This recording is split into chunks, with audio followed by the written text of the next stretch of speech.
My name is Sarah Bennett. 3 months ago, I flatlined in a Seattle hospital for 10 hours straight.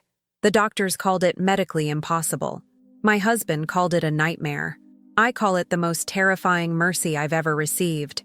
During those 10 hours, Jesus didn't take me to heaven. He showed me hell, not fire and brimstone, something worse. The mysteries he revealed about who ends up there and why will shake you, and they changed everything about how I live now. I'm a high school English teacher in Seattle, 43 years old, married to David for 19 years, mom to 2 daughters who think I'm both embarrassing and essential. We live in a craftsman house with leaky gutters and a yard that fights me every spring. My life wasn't dramatic. It was predictable in the way that keeps you sane. Coffee at 6, carpool at 7, lessons on Steinbeck and Dickinson, dinner with people I love, bed by 10. I thought I had decades left of that rhythm. I was wrong. The headache started in late August. Dull at first, then sharp, like someone tapping a nail into the base of my skull. I told David it was stress. New school year, new curriculum, teenage daughters discovering independence all at once. He wanted me to see a doctor. I wanted to finish grading essays. Compromise looked like ibuprofen and denial. By mid-September, the headaches brought friends. Nausea, dizziness, moments where the room tilted like I was on a boat. I'd grip my desk and wait for the world to settle. A student asked if I was okay. I lied and said I skipped breakfast. After class, I sat in my car and called the clinic. They had an opening in 2 weeks. I took it and pretended that was soon enough. The morning of my appointment, I woke and couldn't stand. My legs folded under me like paper. David found me on the bathroom floor, conscious but confused. I remember the ceiling, his face, his voice cutting through static. "Stay with me, Sarah. Stay with me." The ambulance ride blurred into lights and questions I couldn't answer. "What's your name?" I knew it, but my mouth wouldn't cooperate. "What year is it?" My brain offered 3 answers, and none felt sure. The ER moved fast. Scans, needles, monitors, a doctor with kind eyes who used words I'd only read in novels. Hemorrhage, aneurysm, emergency surgery. David held my hand so tight I thought his bones might crack. Our daughters, Emma and Claire, stood in the doorway looking younger than their 16 and 13 years. I wanted to tell them I'd be fine. I couldn't promise that, so I just said, "I love you. So much." They cried and nodded like that was enough. Surgery was supposed to take 4 hours. I went under counting backward from 10 and never made it past 7. What happened next didn't feel like sleep. It felt like stepping off a ledge into air that held me without asking permission. I opened my eyes, or something like eyes, and stood in a dim corridor. The walls weren't made of anything I could name. Stone maybe, but alive somehow, breathing slow. The floor under my feet was cold and smooth. Behind me, I could hear beeping, voices shouting medical terms, David's broken prayer, "Please, God, please." Ahead, the corridor stretched into shadow. I walked because standing still felt worse. The air was thick, not with smoke, but with weight, like humidity made of sorrow. No windows, no doors, just the corridor and a pull I couldn't resist, the way gravity pulls you down a hill. My heart should have been pounding. It wasn't. My thoughts should have been scrambling. They were eerily clear. I understood without being told. I was not in my body anymore. At the end of the corridor, a door stood open. Not grand, not ornate, just a plain door with light spilling through the crack. I pushed it wider and stepped into a room that felt like a waiting area in a bus station. Benches lined the walls. People sat, stood, paced. They looked ordinary. Jeans, dresses, work uniforms. One man in hospital scrubs. No one screamed. No one wept. They just waited with faces that looked resigned, tired, or numb. I approached a woman near the window. She was maybe 60, holding a purse on her lap like she was waiting for a bus. "Excuse me," I said. "Where are we?" She glanced at me without much interest. "I don't know the name," she said. "But we're waiting." "For what?" I asked. She shrugged. "To go through." She nodded toward another door across the room, wide, heavy, slightly ajar. Beyond it, I could see nothing but darkness. Fear crept in then, cold and sharp. I backed away from the woman and scanned the room for someone who might have answers. A man in a suit sat with his head in his hands. A teenager scrolled on a phone that had no signal. An elderly man stared at the wall like it owed him an explanation. None of them looked evil. None looked like monsters. They looked like people I'd pass in a grocery store. I tried the door I'd come through. Locked. I rattled the handle, pounded with my fist. Nothing. Panic rose like water in a sinking ship. I spun back to the room. "How do we get out?" I shouted. No one answered. A few people looked at me with pity, then returned to their waiting. Then I heard it. A voice. Not from the room, but from somewhere behind the walls. Steady, familiar, like a song I'd known as a child but forgotten the words to. Sarah. Just my name. But hearing it in that place felt like a hand pulling me from deep water. "Sarah, come." I turned and saw him standing in the corner of the room.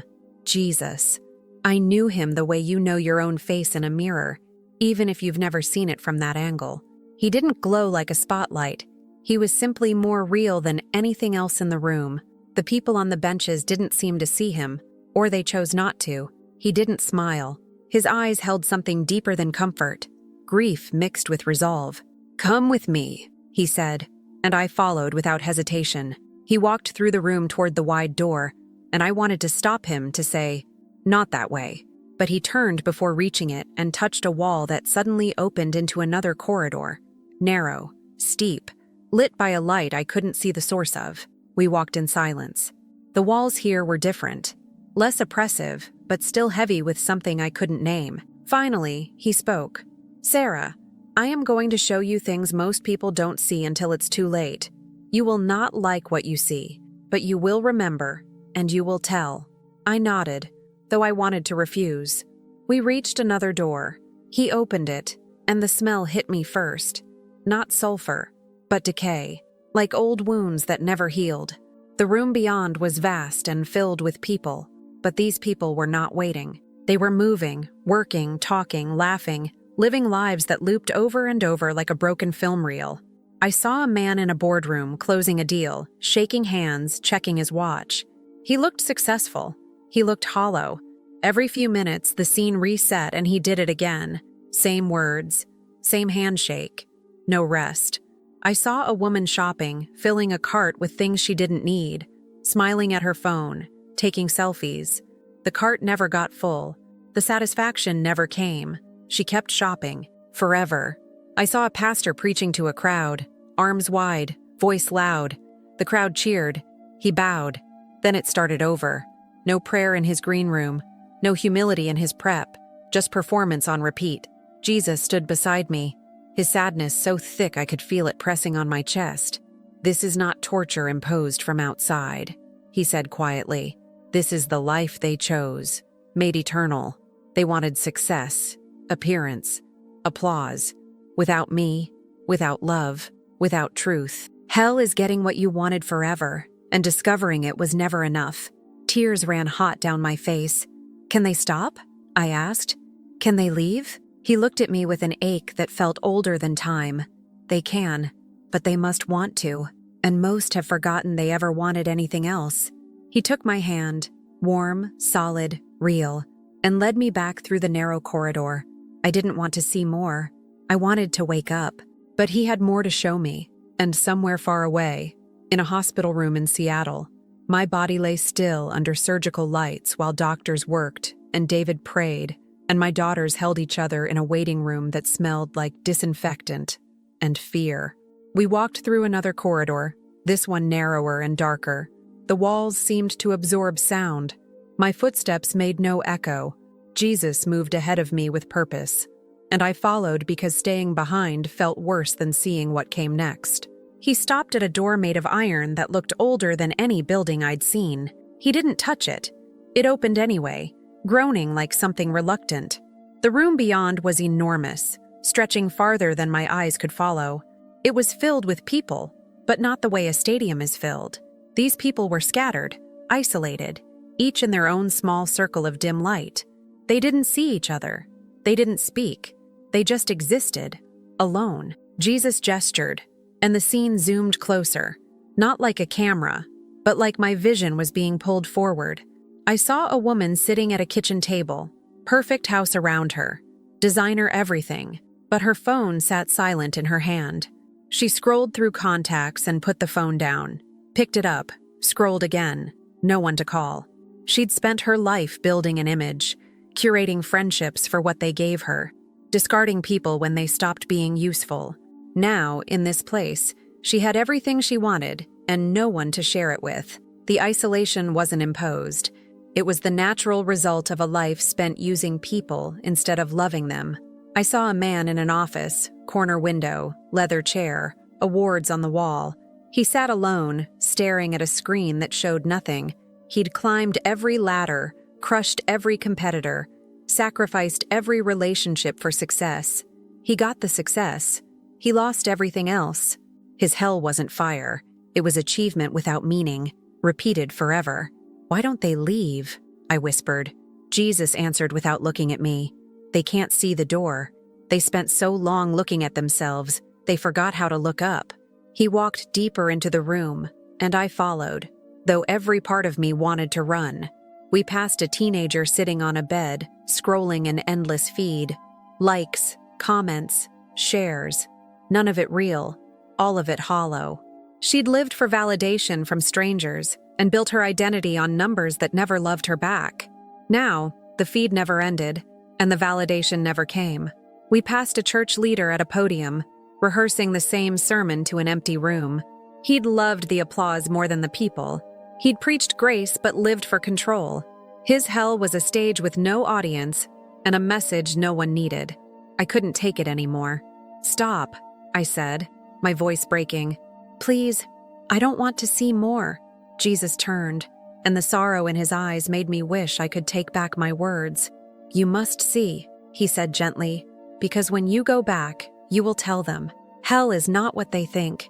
It's not a place God sends people to torture them. It's the place people choose when they build their lives around anything but love. Love for God, love for others. Hell is the natural end of a selfish life, stretched into eternity." He led me to another section, and here the scene changed. The people weren't alone anymore. They were together, but not in any good way. Arguments that never resolved. Grudges held forever. Families frozen in the moment of deepest betrayal, reliving it without end. A husband and wife screaming at each other, the same words, the same rage, on a loop. They'd refused forgiveness in life. Now they were stuck in the thing they wouldn't let go of. "Can you free them?" I asked, desperate. He looked at me with a grief so deep it felt like standing at the edge of an ocean. "I already did," he said. "On the cross. I paid the price. I opened the door. But they have to walk through it. And many would rather keep their anger than receive my peace." He touched my shoulder, and the room faded. We stood in darkness for a moment, and I heard sounds. Crying, wailing, the kind of sounds that come from people who finally understand what they've lost. Jesus let me hear it, but he didn't let me see their faces. "This is the sound of regret," he said. "Not punishment. Regret. The soul finally seeing the truth it spent a lifetime avoiding." "How do I tell people this?" I asked, my voice shaking. "How do I make them believe me?" He turned to face me fully, and his presence was so overwhelming I felt like I might disappear. "You tell them the truth. Hell is real. It's not fire and demons the way they imagine. It's worse. It's the absence of everything good. It's getting what you wanted without me, forever. And you tell them this. The door is still open. As long as they're breathing, they can turn around." He led me through one more door, and this time the scene was different. A vast library, every shelf filled with books. Jesus walked to one and opened it. I saw pages filled with moments. A woman at a soup kitchen, a man forgiving his brother, a teenager praying for a friend, a father reading to his daughter.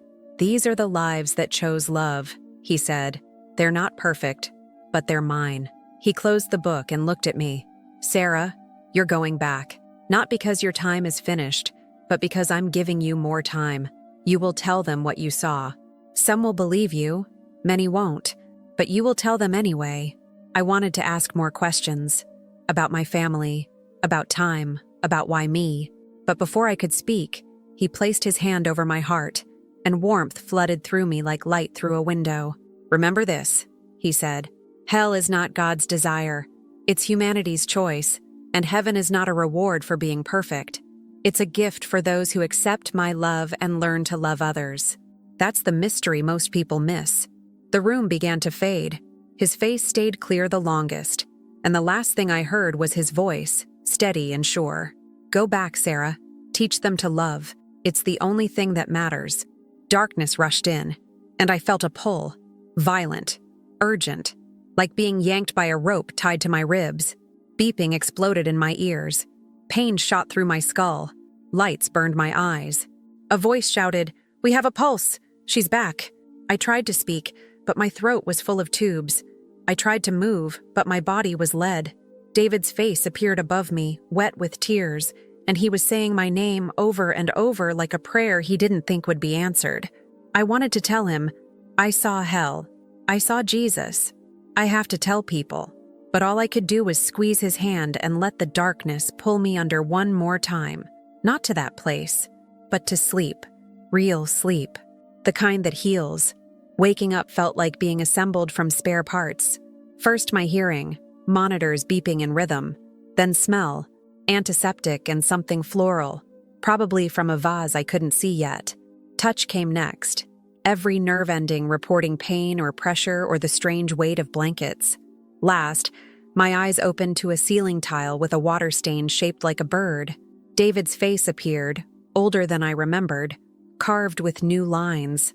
"Sarah," he said, and his voice cracked on my name. "You're awake. You're really awake." I tried to answer and learned my throat had forgotten how. A nurse appeared, checked machines, smiled with professional relief. "Welcome back, Mrs. Bennett. You gave everyone quite a scare." "How long?" I tried to ask, but the words came out mangled. David understood anyway. 10 hours, he said. "You were flatlined for 10 hours. They couldn't explain it. They brought you back 3 times and you kept slipping away. The 4th time you just came back on your own." I closed my eyes and felt tears slide hot across my temples. 10 hours. It had felt like days, maybe weeks. Time worked differently there. David squeezed my hand. "Don't try to talk yet. Just rest. The girls are in the hall. Can I bring them in?" I nodded, and when Emma and Claire walked through the door, pale and red-eyed, I cried harder.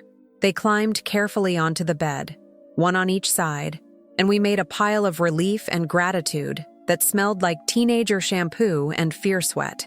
Recovery was slow and humbling, learning to walk again without dizziness, learning to speak without slurring, learning to trust my body after it had betrayed me so completely. The neurosurgeon explained the aneurysm, the bleed, the surgery, the complications. "You're a miracle," he said, smiling like he expected me to feel lucky. I did feel lucky. I also felt burdened. I had a message to deliver and no idea how. David wanted details. "What do you remember?" he asked one evening when the girls were home doing homework and the hospital was quiet. I didn't know where to start, so I started with the truth. "I died," I said. "I know the doctors brought me back, but I was gone. And Jesus showed me things. He didn't dismiss me. That's what I love about David. 19 years of marriage taught him when I'm serious." "What kind of things?" he asked. So I told him. Not everything, not yet, but enough. The waiting room, the people who looked normal, the loops of selfish lives playing forever, the isolation, the regret, the absence of love. He listened without interrupting. When I finished, he asked one question. "Do you think God wants you to talk about this?" "I don't think," I said. "I know." He nodded. "Then we'll figure out how." Figuring out how took months. I came home to a life that looked the same, but felt different. The kitchen where I'd made 1,000 meals. The couch where we'd watched 1,000 shows. The backyard where the girls had grown from toddlers to teenagers. It all felt like a gift I'd taken for granted. I started noticing things. The way Emma hugged me a second longer. The way Claire asked if I needed help with small tasks. The way David watched me when he thought I wasn't looking, like he was memorizing my face in case I disappeared again. I went back to teaching part-time in January. My principal was cautious, my coworkers kind, my students curious. Word had spread about Mrs. Bennett's miracle. Some asked questions. I deflected most of them, not because I was ashamed, but because I was still learning the language for what I'd seen. How do you explain hell to 16-year-olds who think it's a swear word? One afternoon, a student named Mia stayed after class. She was quiet, thoughtful, the kind of kid who reads Dostoevsky for fun. "Mrs. Bennett," she said, "my youth pastor said you died and came back. Is that true?" I could have dodged. I didn't. "Yes," I said. She sat on the edge of a desk. "What was it like?" I chose my words carefully. I saw that the choices we make now matter more than we think. The way we treat people, the things we build our lives around, they echo into eternity. She nodded slowly. "Did you see God?" "I saw Jesus," I said, "and he showed me that love is the only thing that lasts." She cried, which surprised me. Then she told me her older brother had died by suicide 2 years ago, and she was terrified he was in hell. My heart broke in a new place. "Mia," I said, "I can't tell you where your brother is. That's between him and God. But I can tell you this. Jesus is more merciful than we imagine, and the hell I saw wasn't for people who struggled. It was for people who refused love, who chose pride, control, or selfishness over and over until it became their eternity." She wiped her eyes. "Do you think there's hope for him?" I thought about the library Jesus showed me, the books full of small moments of love.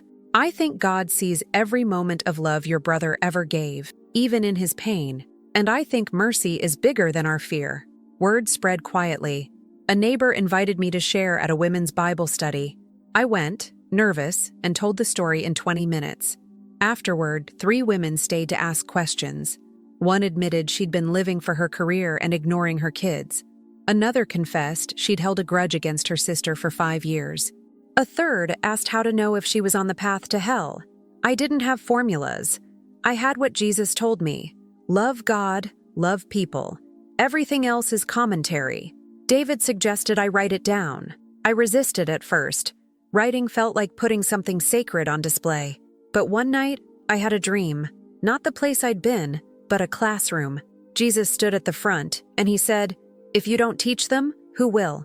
I woke up, opened my laptop, and started typing. The first draft took 2 weeks and read like a medical report. The second draft took 2 months and read like a sermon. The third draft felt true. I sent it to a few friends. One forwarded it to her pastor. He asked if I'd speak at a Sunday service. I almost said no. David said, "You told me God gave you a message. Don't bury it because you're scared." He was right. I was scared. I said yes anyway. The Sunday came.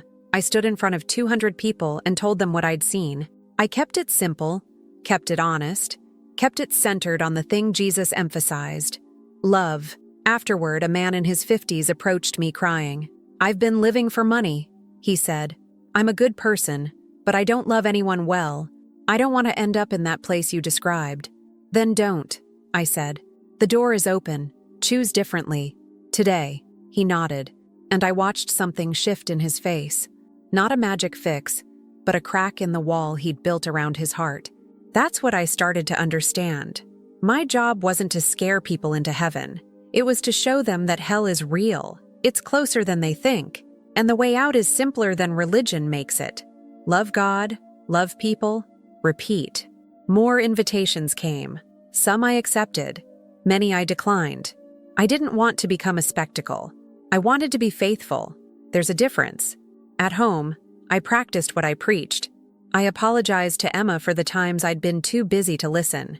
I asked Claire to teach me about her favorite things, even the ones I didn't understand. I made dinner slower, prayed longer, and said, "I love you," until it stopped feeling awkward and started feeling like breathing. The mystery Jesus revealed wasn't complicated. Hell is the natural end of a loveless life. Heaven is the gift for those who receive his love and give it away. Most people are walking toward one or the other without noticing. The good news is, as long as you're alive, you can turn around. Spring arrived, and with it, an invitation I didn't expect. A regional conference for Christian educators wanted me to speak. The email was professional, encouraging, and clear. They'd heard my story and thought teachers needed to hear it too. I read it 3 times, then closed my laptop and walked outside. Our backyard was waking up. Crocuses pushing through half-thawed soil, the maple tree budding, robins scouting for nesting sites. I sat on the porch step and asked God the question I'd been asking for months. Are you sure you want me to keep doing this? No audible answer, just a sparrow landing 3 feet away, cocking its head, then flying off like it had delivered a message. I laughed at myself for looking for signs in birds, but I also felt peace. That's how I knew. The conference was in Portland, a 5-hour drive. David came with me, which meant 6 hours because he drives like speed limits are suggestions written by cautious librarians. We checked into a hotel that smelled like industrial carpet cleaner and complimentary breakfast. I rehearsed my talk in the mirror and hated every version. David ordered pizza and told me to stop overthinking. Just tell them what you told me, he said. People don't need polish. They need truth. The conference center was nicer than I expected. Good lighting, real coffee, people who smiled like they meant it. I sat through 2 sessions before mine, both excellent, both about pedagogy and faith integration. Then my name was called. I walked to the front, adjusted the mic, and looked at 200 faces that wanted something from me I wasn't sure I could give. I started with the facts. 3 months ago, I died for 10 hours. The doctors can't explain how I'm standing here. I can. Jesus brought me back because he gave me a message, and it's not a comfortable one. The room got quiet fast. I told them about the waiting room, the people who looked normal, the loops of selfish lives. I told them hell isn't fire. It's the absence of love, made eternal. I told them the mystery Jesus revealed. Most people are walking toward hell without realizing it because they've built their lives around everything except love. Halfway through, a woman in the 3rd row started crying. I almost stopped. I didn't. I kept going because stopping would have been about my comfort, not hers.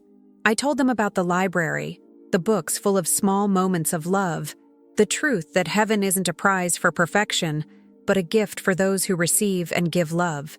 I ended with the sentence Jesus gave me. The door is open. As long as you're breathing, you can turn around.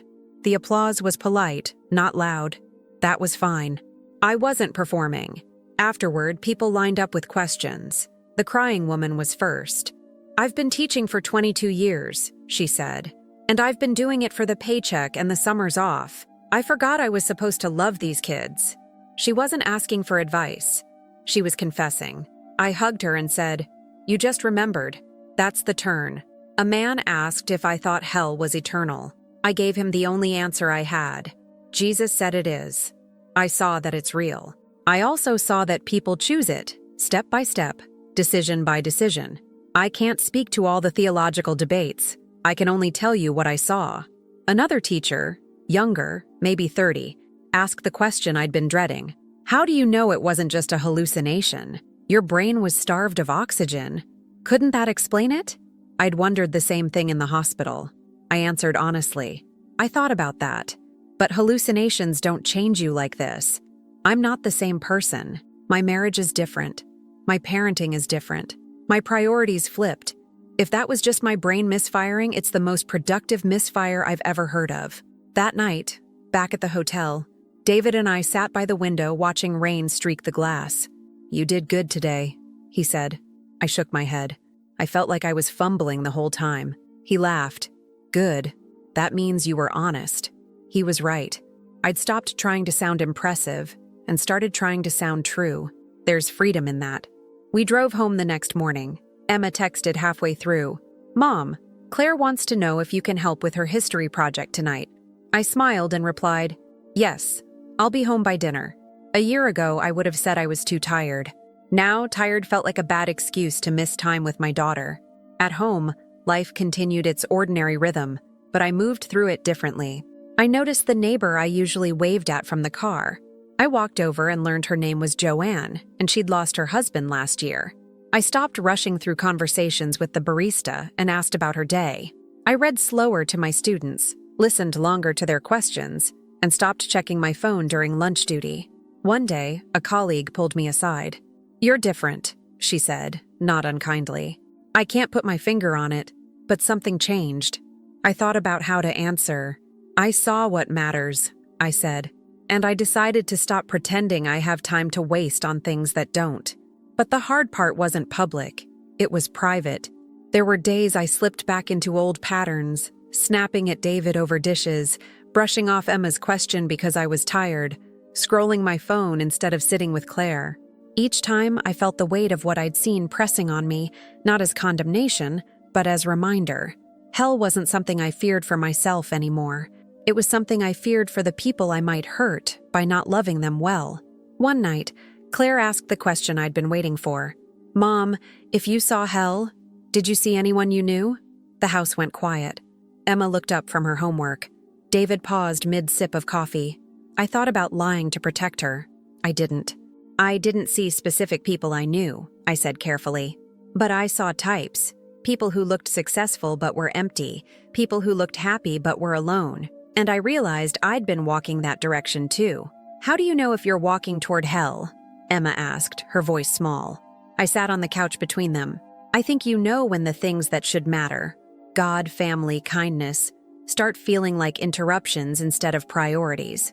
When you're more worried about how you look than how you love. When you can't remember the last time you did something for someone that didn't benefit you." David joined us. "Your mom's not saying we have to be perfect," he added. "She's saying we have to pay attention." They nodded, and we sat there a long time, the four of us, in the living room that had hosted 1,000 ordinary nights, but now felt sacred because we were choosing to be present in it. The invitations kept coming. I accepted a few, declined most. I spoke at a women's retreat, a men's breakfast, and a high school chapel. Each time I told the same story with small variations depending on the crowd. Each time, someone came up after and said, "I needed to hear that." But the moment that shook me most came at a grocery store. I was picking through apples when a woman approached me, hesitant. "Are you Sarah Bennett?" she asked. I nodded. "I heard you speak at the church in Portland. You talked about hell being the absence of love." Her eyes filled. "My dad died 3 months ago. We hadn't spoken in 5 years. I'm terrified he's there." I set down the apple and gave her my full attention. "I can't tell you where your dad is," I said gently, "but I can tell you God is more merciful than we imagine. And I can tell you this, if your dad ever loved anyone well, even once, Jesus saw it. The mystery isn't that God is harsh. The mystery is that he's kinder than we think. And still, people walk away from him." She cried right there in produce. I hugged her, and we stood between the lettuce and the apples while other shoppers navigated around us. When she pulled back, she said, "Thank you. I think I can breathe now." That night, I told David, "I think the message isn't just about hell. It's about love, and how little time we have to get it right." He kissed my forehead. "Then let's not waste it." 6 months after I died, I stood in our kitchen making pancakes on a Saturday morning. Nothing dramatic, just flour, eggs, and the sound of my daughters arguing about whose turn it was to set the table. David came downstairs in his weekend flannel, kissed my cheek, and poured coffee. It was the most ordinary moment, and I cried into the batter. "You okay?" David asked, alarmed. I nodded and wiped my eyes with the back of my hand. "I'm just grateful," I said, "for pancakes, for arguments about table setting, for all of this." He squeezed my shoulder and didn't say anything because he understood. Every ordinary moment was a gift I almost didn't get. That afternoon, I received an email from a woman named Bridget. She'd heard me speak at the conference in Portland. "Your story wrecked me," she wrote. "I've been living for promotions and performance reviews. I forgot I had a family. I went home and apologized to my husband and my kids. We've started eating dinner together. No phones, just us. Thank you for telling the truth." I read the email twice and felt the weight of what Jesus had given me. Not a platform, a responsibility. The mystery he revealed wasn't mine to hoard. It was mine to share. Hell is real. It's not what most people think. And the way to avoid it is simpler than religion makes it. Love God, love people, repeat until you can't anymore, and then let Jesus carry you the rest of the way. That Sunday, our pastor asked if I'd share a brief testimony during the service. I agreed, though brief was becoming harder. There was so much to say. I stood in front of our small congregation and told them the part I hadn't told many people yet. The moment Jesus touched my heart and said, "Remember this. Hell is not my desire. It's humanity's choice." Afterward, a teenager named Lucas approached me, hands in his pockets, eyes on the floor. "Miss Sarah," he said, "I don't think I believe in God, but I don't want to go to hell. Is that weird?" I smiled. Not weird, honest. And here's the thing, Lucas. You don't have to have it all figured out. You just have to be willing to love. Start there. Love the people in front of you. Ask God to help.